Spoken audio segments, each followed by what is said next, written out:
Ethusa synapium. Common name fool's parsley. Family Umbelliferae. Constitution, especially for children during dentition in hot summer weather, children who cannot bear milk. एथ्यूज़ा बच्चों की medicine होती है, children's की medicine होती है और ये दिया जाता है ड्यूरिंग डेंटिशन।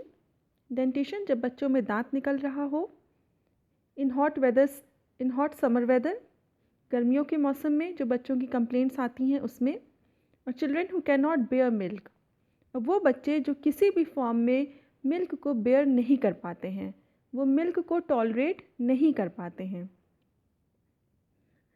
एथ्यूज़ा ऐसे बच्चों में दिया जाता है children who can not bear milk. ये एक बहुत ही इंपॉर्टेंट पॉइंट है। Children who can not bear milk, उनमें एथ्यूज़ा दिया जाता है। ऐसे बच्चे जब किसी भी फॉर्म में मिल्क को लेते हैं तो या तो वो उस मिल्क को वॉमिट कर देते हैं या फिर उससे उनकी प्रॉब्लम्स जो है, कंप्लेंट्स जो हैं, वो बढ़ जाती हैं। So this is a very important point. Constitution aethusa का बहुत इंपॉर्टेंट है कि स्पेशली ये बच्चों की मेडिसिन है ड्यूरिंग डेंटिशन, जब उनके में दांत निकल रहे हों इन हॉट समर वेदर, और children who can not bear milk. Then next point,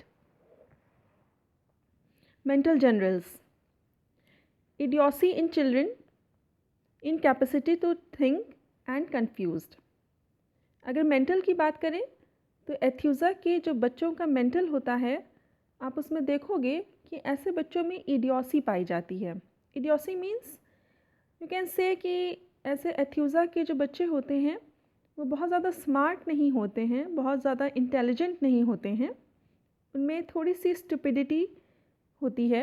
इडियोसी in children, incapacity to think, बहुत अच्छे से वो सोच नहीं पाते हैं। उनको एज आई सेड कि वो बहुत ज़्यादा स्मार्ट नहीं होते हैं, बहुत ज़्यादा इंटेलिजेंट नहीं होते हैं। ऐसे बच्चे बहुत कंफ्यूज्ड होते हैं।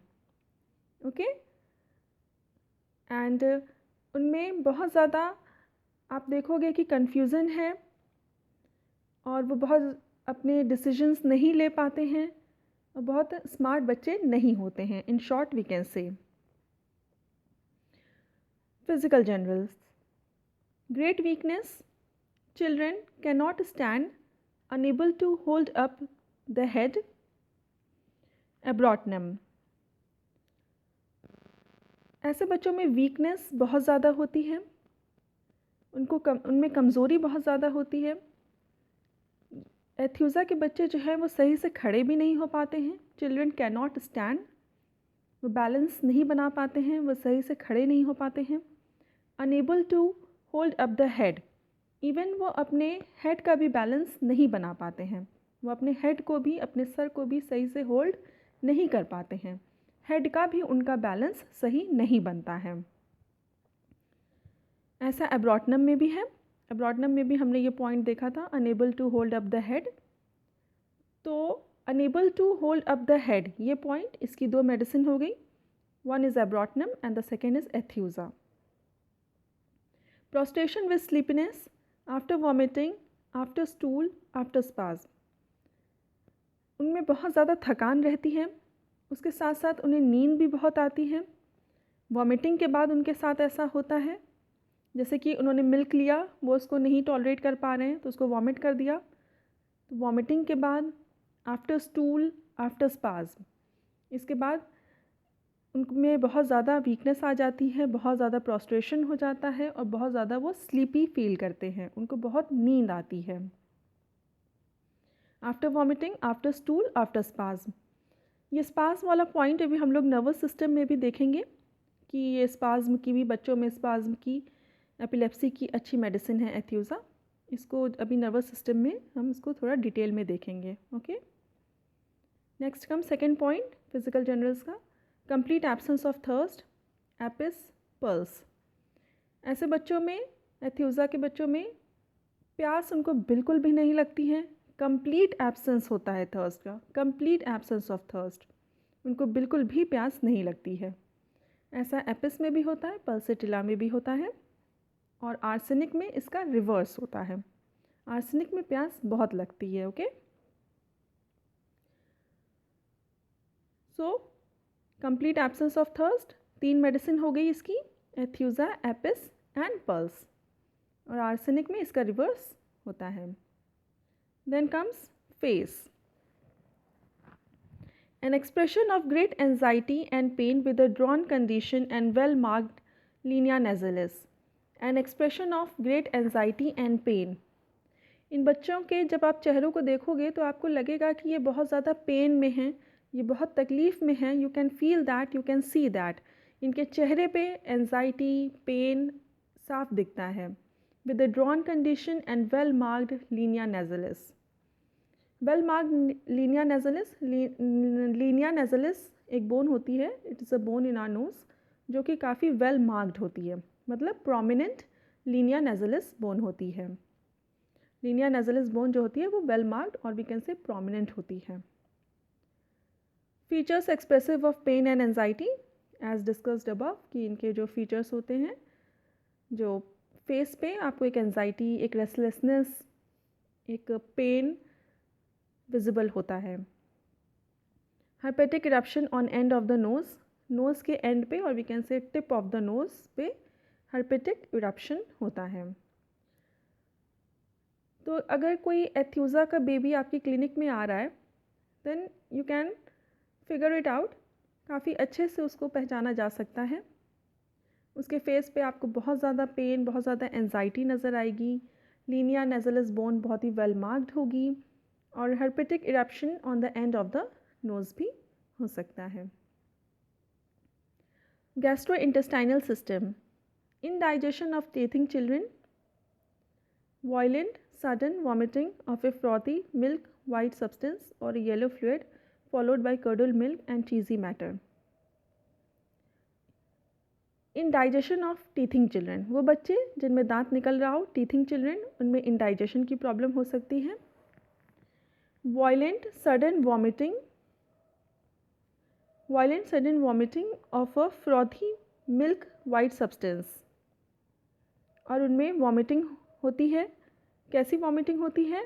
मिल्क वाइट कलर की वॉमिटिंग, फ्रॉथी झाग वाली, फ्रॉथी मीन्स जो झाग, फोम वाली, foam, okay, frothy, foamy, you can say foamy, white colour milk white substance, या फिर येलो फ्लूइड की, या फिर थोड़ा सा पीलापन लिए हुए इनकी वॉमिटिंग होती है।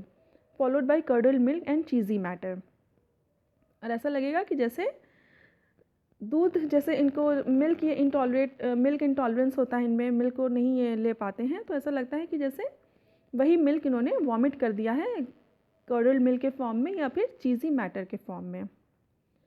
तो टीथिंग चिल्ड्रन में इंडाइजेशन होता है, और एक पॉइंट हमने एकोनाइट में पढ़ा था कि उसमें कन्वर्जन्स होते हैं टीथिंग चिल्ड्रन के, ओके।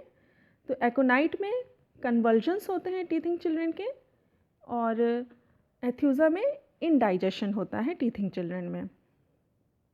ये एक डिफरेंस है टीथिंग चिल्ड्रन का, कि अगर एथ्यूज़ा का बच्चा है, एथ्यूज़ा का बेबी है, उसमें दांत निकल रहे हैं तो उसको इंडाइजेशन होगा, और अगर एकोनाइट का बेबी है और उसमें उसको दांत निकल रहे हैं, टीथिंग चाइल्ड है, तो उसको कन्वल्शंस होते हैं। Next, second point, regurgitation of food an hour और so after eating, copious greenish vomiting. खाना खाने के 1 घंटे बाद या कुछ टाइम बाद जो फूड है उसका रिगर्गिटेशन हो जाता है, फूड पलट जाता है। रिगर्गिटेशन का जो बेसिक मीनिंग होता है, जो मीनिंग होता है रिगर्गिटेशन का, दैट इज़ कि back flow, okay. Regurgitation means back flow या फिर पलटना, या इसी को वॉमिटिंग कहेंगे, कि ऐसे बच्चों में वॉमिटिंग हो जाती है खाना खाने के बाद। कोपियस ग्रीनिश वॉमिटिंग, ओके, खाना खाने के बाद उनको ग्रीनिश वॉमिटिंग हो जाती है। Intolerance of milk, as I told कि ये बहुत इंपॉर्टेंट पॉइंट है। Intolerance of milk, can not bear milk in any form, ये किसी भी फॉर्म में मिल्क को बेयर नहीं कर पाते हैं, किसी भी फॉर्म में मिल्क को। अगर आप इनको कर्ड दोगे तो भी वो ये नहीं टॉलरेट कर पाएंगे। Curd is what? Curd is a form of milk ना, तो मिल्क को ये किसी भी फॉर्म में नहीं ले पाते, ना दही के फॉर्म में, ना दूध के फॉर्म में, ना पनीर के फॉर्म में, किसी भी फॉर्म में ये मिल्क को नहीं ले पाते हैं।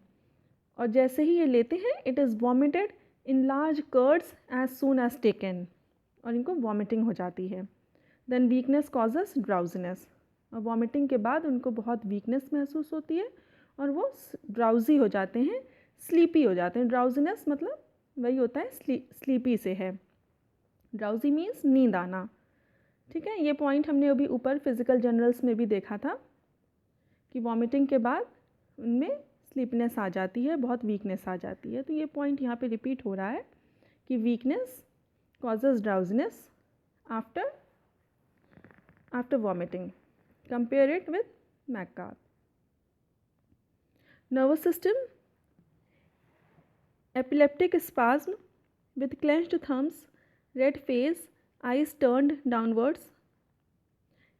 ऐसे बच्चों में एपिलेप्टिक स्पाज्म, ओके, एपिलेप्सी क्या होता है? एपिलेप्सी एक न्यूरोलॉजिकल डिसऑर्डर होता है जिसमें कि अगर हम एपिलेप्सी को डिफ़ाइन करें तो it is a neurological disorder in which abnormal electrical activity, okay, एक एबनॉर्मल इलेक्ट्रिकल एक्टिविटी होती है ब्रेन के पर्टिकुलर एरिया में, उसको हम एपिलेप्सी बोलते हैं। जिसमें कि फिट्स आते हैं, झटके आते हैं, बॉडी में जर्किंग होती है, उसको एपिलेप्सी बोलते हैं, एपिलेप्टिक स्पाज्म। तो ऐसे बच्चों में एपिलेप्टिक स्पाज्म होते हैं, ओके। इनको एक तरह से फिट्स आते हैं विद क्लेंच्ड थम्स। ये जब इनको ऐसे स्पाज्म, जब एपिलेप्टिक स्पाज्म जब इनको होते हैं, जब इनको झटके आते हैं, जब दौरे पड़ते हैं इनको एपिलेप्सी के, तो ये अपने मुट्ठी एकदम पूरा बंद कर लेते हैं with clenched thumbs. Clenched thumbs का मतलब कि अपने मुट्ठी बंद कर लेते हैं। फेस इनका रेड हो जाता है। आइज़ टर्न डाउनवर्ड्स, आइज़ इनकी नीचे की तरफ को डाउनवर्ड्स, नीचे की तरफ मुड़ जाती हैं। Pupils fixed and dilated, pupils अपनी जगह पे फिक्स हो जाते हैं और डायलेट हो जाते हैं, बड़े हो जाते हैं। फोम एट द माउथ, मुंह से झाग निकलने लगता है। जॉज लॉक्ड हो जाते हैं। Pulse small, hard and quick. तो वो बच्चे जिनमें कि फिट्स आते हैं, जिनमें झटके आते हैं, जिन बच्चों को एपिलेप्सी वाले बच्चे जिनको एपिलेप्सी की प्रॉब्लम है, उसमें हम एथ्यूज़ा मेडिसिन को कंसिडर कर सकते हैं। बहुत अच्छी मेडिसिन होती है ये बच्चों में एपिलेप्सी की, स्पाज्म की, okay. Spasm involuntary muscular contraction को बोलते हैं। स्पाज्म की अगर डेफिनेशन, मीनिंग ऑफ स्पाज्म जो होता है वो होता है इनवॉलेंट्री मस्कुलर कॉन्ट्रैक्शन। तो एपिलेप्सी में वही होता है कि पूरी जो बॉडी होती है वो एक तरह से एकदम अकड़ सी जाती है, ओके। एपिलेप्सी में बॉडी एकदम अकड़ सी जाती है, आइज़ नीचे की तरफ टर्न हो जाती हैं, क्लेंच्ड थम्स होते हैं। नेक्स्ट का मोडालिटीज़, एग्रवेशन आफ्टर ईटिंग और drinking, after vomiting, after stool, after spasm. Aggravation किस चीज़ से होता है? खाने के बाद या फिर कुछ भी पीने के बाद। आफ्टर वॉमिटिंग, वॉमिटिंग के बाद। After stool, after spasm, okay. Similar to antimonium carb, arsenic, calcarea and sanicula. Thank you.